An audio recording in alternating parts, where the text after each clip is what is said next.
जी, परिवार में नकारात्मकता हो, घर में कलह हो रही हो, गृह युद्ध जैसी परिस्थिति बन रही हो, तो अध्यात्म के रास्ते पर कैसे आगे बढ़ें? वैसे ये चीज तो घर घर में है, हो रही है।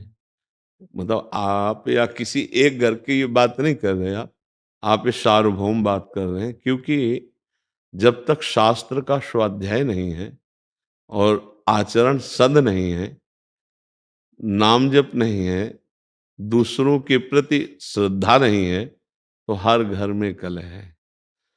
जवान बच्चे बूढ़े माता पिता का जो आदर होना चाहिए अनादर हो रहा है। कुछ बच्चों की मनोभावनाओं को रौंदा जा रहा है माता पिता के द्वारा। पिता भी ऐसे हैं जो पोषण करने वाली वृत्तियों में शोषण कर रहे हैं। तो कई जगह घूम करके अगर बुद्धि को देखा जाए तो धर्म विरुद्ध आचरणों के कारण हर घर में कलह हो रही है।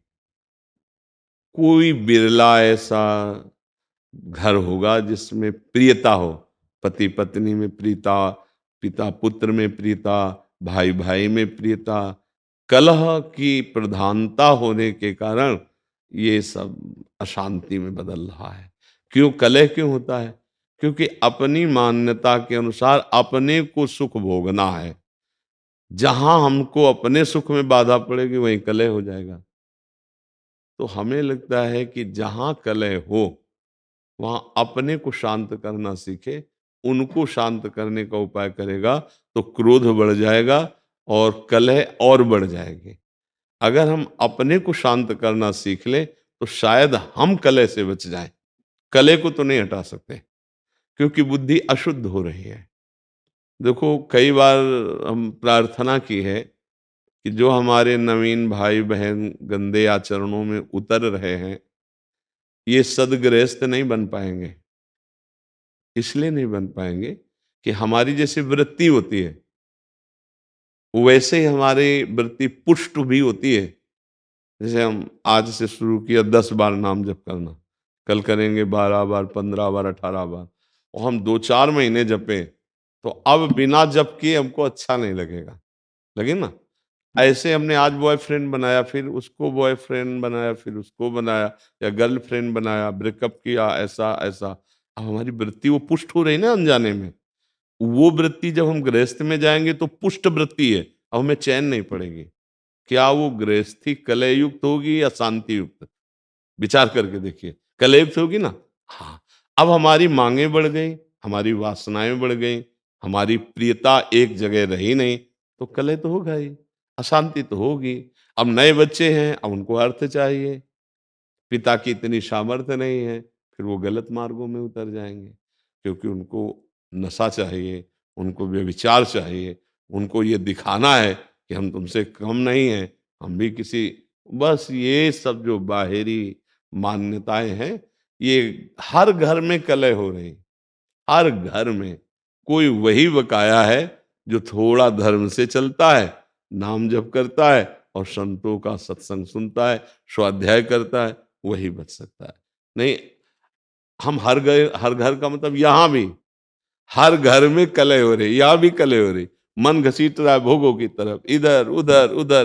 कितनी अशांति पैदा की हुई। जरा देखो आप, मान लो आप विवेकवान हैं, बुद्धिमान हैं, तो आप अंदर विचार करके देखिए, क्या शांत है? क्या इस घर में कलह नहीं हो रही? ये क्या कलह शून्य हो गया है? अगर कलह शून्य हो गया है तो आनंद में मगन हो जाना चाहिए। कलह शून्य का मतलब न सोचति न कांक्षति, समा सर्वेषु भूतेषु मद भक्तिम लभते पराम। न कोई अब सोच है, न कोई चाह रह गई, तृप्त हो गया है, आनंद मगन हो। ऐसा न इस घर में है और न बाहर है। जब तक धर्म से नहीं चला जाएगा, भगवद आश्रय, नाम जप और शरीर भी पवित्र आचरण वाला, शरीर का बड़ा प्रभाव पड़ता है। देखो, अगर हमारा शरीर अपवित्र रहेगा तो हमारी इंद्रियां और मन अपवित्र रहेंगे। इंद्रियां मन अपवित्र रहेंगे तो हमारे विचार गंदे रहेंगे, अपवित्र रहेंगे। अब जब विचार गंदे, मन गंदा, इंद्रिया गंदी, शरीर अपवित्र, तो शांति किसको मिलेगी? सुख किसको मिलेगा? फिर वो क्या, चिड़चिड़ा स्वभाव, कड़ुआ स्वभाव। कुछ ऐसे दृश्य जैसे संसार में देखे ना, कि लगता है कि ये मनुष्य रूप में राक्षस है, ऐसा निर्णय होता है। क्योंकि राक्षसी बुद्धि बढ़ गई है। अरे जैसे बूढ़ी माँ है, उसको जवान बच्चा पीट रहा है, ये राक्षस नहीं। अरे जिसके चरण धो के पीना चाहिए, उस माँ ने गर्भ में धारण किया, उस माँ ने हमारी शौच फेंकी, हमको इतना सयाना किया, अब तो हमको उसकी सेवा करनी चाहिए, उसके थप्पड़ मारो। ये राक्षसी बुद्धि बढ़ गई। पिता ने जीवन भर कमा कर अपने बच्चों को, 2 बच्चे 4 बच्चे पढ़ा लिखा के बड़ा किया, सब संपत्ति दे दी प्यार में, वो पिता के ही विपरीत हो गए। ये बहुत तरह की ऐसी मनोवृत्तियां हैं जो हमारे हृदय को जलाती हैं और बाहर। इसीलिए हम सबसे कहते हैं, प्रार्थना करते हैं कि अगर आप नाम जपना शुरू करें, अपने छोटे छोटे बच्चों को एक माला ही सही, 5 मिनट ही सही, राधा राधा नाम सुनाएं और उनको अच्छे आचरण की शिक्षा दें, तो आगे चलकर वो अच्छे गृहस्थ बन जाएंगे। अगर जिन बच्चों को शिक्षा नहीं दी जाती, वही बच्चे उद्दंडता में फंस जाते हैं। अच्छा, माता पिता में जब जीवन में भजन नहीं किया, तो अब शास्त्रों का ज्ञान नहीं कि हम उससे सह सकें, अब वो जलते हैं बेचारे, अशांत हो जाते हैं। बड़ी अव्यवस्था है जीवन में। तो जीवन को व्यवस्थित ढंग से चलने के लिए नाम जप और सत शास्त्रों का स्वाध्याय या सत्संग जरूरी है। जिसके जीवन में सत्संग आ गया, कई ऐसे नौजवान भाई आते हैं कि हमने सब व्यसन छोड़ दिए, हमसे पहले गलती हो गई थी, अब हम माता पिता को अपने पास रखते हैं, अब उनकी सेवा कर, तो हृदय ठंडा हो जाता है। हाँ हाँ, हमारा जीवन सार्थक हुआ कि 4 लोग बदलते रहे, 4 अपने स्वभाव को तो ठीक कर रहे हैं। अगर हम सत्संग सुने, नाम जप करें और ये बात बैठा लें कि कहीं मंदिर में भगवान की पूजा ही सर्वश्रेष्ठ नहीं है, इन हृदयों में भी भगवान विराजमान, इनकी भी पूजा आवश्यक है। सबके हृदय मंदिर में गोविंद विराजमान, चाहे वो माँ हो, बहन हो, पत्नी हो, पुत्र हो, परिवार, वही हैं प्रभु। अगर वो चले जाएं तो उन शरीरों को हम प्यार नहीं करेंगे। अगर इस भावना से, तो फिर हमें लगता है कहीं कलह नहीं रह जाएगी, पर बड़ा मुश्किल है अब, क्योंकि बहुत गंदे आचरण बढ़ गए, बहुत गंदा नशा बढ़ गया है, बहुत बढ़ गया है। मतलब एक बार मन घबरा जाता है कि अभी ये हालत है तो आगे क्या होगी। छोटे छोटे बच्चे, लाख प्रार्थना करो, वो नशा करने लगे। जब नशा करते हैं तो उनकी बुद्धि ठीक निर्णय नहीं कर पाएगी। जैसे हमने प्रार्थना की थी अभी नया वर्ष का, ये जो अंग्रेजी के दिनों में नया वर्ष मनाया जाता, अपना तो चैत्र में होता है, तो ये अंग्रेजी दिनों में अब नए नए बच्चे उद्दंडता कर रहे हैं, शराब पे रोडों में टहल रहे हैं, तो उद्दंड, ये कोई उत्सव है? हमने कहा तो भाई उत्सव का मतलब है 10-20 लोग बैठो और नाम कीर्तन करो और सुंदर सुंदर पकवान बनाओ, भोग लगाओ और अपने पाओ, 4 लोगों को पाओ, कोई भी उत्सव करो। हम कह रहे किसी भी बहाने से उत्सव करो, नाम जप करो, ठाकुर सेवा विराजमान है, भोग लगाओ, सबको पवाओ, तो तुम्हारा बुद्धि शुद्ध होगी, तुम्हारा जीवन शुद्ध। ये क्या है, राक्षसी पिए शराब, रोडों में आतंक मचाए घूम रहे हो, इधर उधर उद्दंडता। तो आज हमारी थोड़ा समाज जो है वो गलत दिशा को जा रही है, गलत दिशा।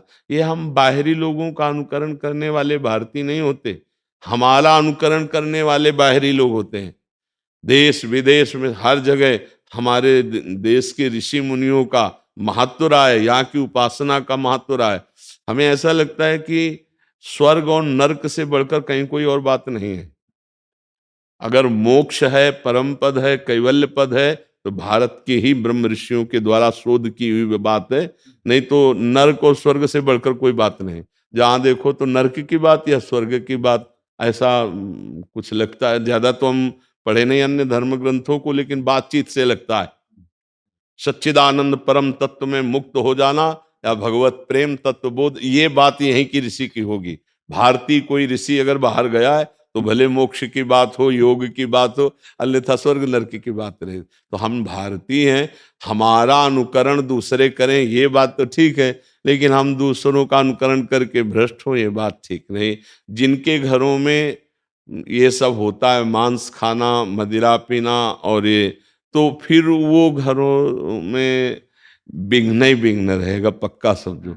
और जिनके घरों में 10 मिनट भगवान नाम कीर्तन होता है, ठाकुर विराजमान, आरती होती है, तो निश्चित समझो हम मान सकते हैं कि कुछ समय के लिए उनके पास धन ज्यादा ना हो, दुख हो, भरी समस्या ऐसी दिखाई दे, लेकिन वो उनका कुल पवित्र होगा, उनका हृदय शांत होगा। एक दिन वो दीपक की तरह जलेंगे और बहुत आगे तक जाएंगे। हम माना कि ये सब उपद्रवी हाइलोजन की तरह जलेंगे, लेकिन बहुत जल्दी फ्यूज भी हो जाएंगे, क्योंकि अधर्म ज्यादा टिकता नहीं, पापाचरण ज्यादा स्थायी नहीं रहता है। तो हमें लगता है भगवान का आश्रय लिया जाए और ठीक से चला जाए, नाम जप किया जाए, तो हृदय का कलह भी शांत हो जाएगा और घर का भी कलह शांत हो जाएगा। क्यों? सर, मैं ये कहना चाह रहा हूँ कि मैंने परिवार बच्चों के लिए सब कुछ किया, नौकरी छोड़ दी परिवार बच्चों के लिए। 6 साल पहले नौकरी छोड़ दी, गवर्नमेंट जॉब था, छोड़ दिया, बच्चों की सेवा करने में लगा रहा।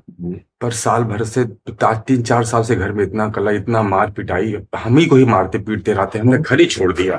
हमने पत्नी बच्चों सब दिल्ली में हम छोड़ के यहाँ वृंदावन, केरला से आए हैं, वृंदावन में, केरला में नौकरी करते थे, छोड़ दिए। और हम अब और कहीं प्रभु के सामने समाज और कहीं मुझे जाना भी नहीं। इतना मार पीटे, गला तक दबाया मेरा, इतनी बार दबाया गला, सब कुछ दे दिया उनको। ये केवल आपका विषय नहीं है, ये लाखों पिता का विषय है, लाखों लोगों का विषय है। तो मतलब पढ़ाया लिखा वो लोग, नौकरी पा गए, वो लोग सब कुछ पा गए। वो वैसे हमने सब वर्णन कर दिया है, अभी अभी आपने सब सुना है कि सब। तो प्रभु आपका दुख नहीं है, लाखों का दुख है। वैसे बड़ी कृपा है आपके ऊपर, हम आपको बताएं, बड़ी कृपा है। इन्हीं में फंस के तुम्हारी दुर्गति हो जाती है। मैं यही सोच के मैं चला आया। हाँ, नहीं, हम जो बता रहे हैं आपके लिए पॉजिटिव, पुत्र में, पत्नी में, परिवार में, घर में, संपत्ति में, इसी में फंस करके जीव भगवान को भूल जाता है। तुम्हारे ऊपर बड़ी कृपा हुई। जिनको छोड़ना चाहिए था उन्होंने तुम्हें ठुकरा दिया। अब अगर राधा राधा जप पाओ और भगवान के आश्रित हो जाओ तो तुम्हारा जीवन सफल हो जाए। तिरुपति में मुझे नंगा छोड़ के चले आए, वहां पे लोग तिरुपति में। नहीं, आपको रोना नहीं, चप्पल भी थे, पैसे भी नहीं थे। नहीं, आपको रोना नहीं है, आपको हंसना है, संसार का दृश्य देख के हंसना है। ये देखो, इनको मैंने पुत्र माना, इनके लिए जीवन अर्पित किया। इसीलिए हम जब कहते हैं ना, कभी कभी कोई किसी का नहीं है, देखो एक पिता है, इसने क्या क्या नहीं अपने संतान के लिए की होगी। और सरकारी किस डिपार्टमेंट में, सीआईएस अपने पुलिस में इंस्पेक्टर थे। हाँ, तो आप विचार करो, आपने सब कुछ किया, इसके बाद परिणाम ये आया है, तो आपको अब चिंता नहीं करनी। एक डिपार्टमेंट है हरि शरणम, हरि शरणम, वो बहुत प्यार करते हैं, वो बहुत प्यार करते हैं। आप दुखी मत होइए, रोना मिट जाएगा यदि हरि को आपने से। हमें तो लगता बड़ी कृपा हो गई, सही बताए, बड़ी जहां से छूटना कठिन था उन लोगों ने ठुकरा दिया। पर मन की बुरी दशा ये है कि अगर इनसे हृदय से पूछा जाए कि आप क्या चाहोगे, तो ये कहेंगे यही आशीर्वाद दे दो कि बच्चे मुझे प्यार करने लगे, मुझे संसार प्यार कर ले। ये मन की अंदर छुपी हुई बात है कि एक बार मुझे फिर उस संसार में प्यार, नहीं तो अब रोने की जरूरत नहीं। ये जो रोए ना, अब रोने की जरूरत, तू बादशाह है, हे तेरा संसारिक कर्तव्य निपट गया, चल भगवान के मार्ग में। चौथी अवस्था है, वो सबका भरण पोषण करता है, वो भरण पोषण करने वाला है। देखो, भगवान का जब आश्रय लोगे ना, तो इन बातों पे तुम्हें हंसी आएगी एक दिन कि यार मैं कहाँ रो रहा था, कहाँ फंसा था। कितनी भगवान की हम पर कृपा है कि हमें जो छोड़ना था भगवान ने छुड़ा दिया। राधा राधा राधा राधा राधा राधा, बिल्कुल चिंता न करो।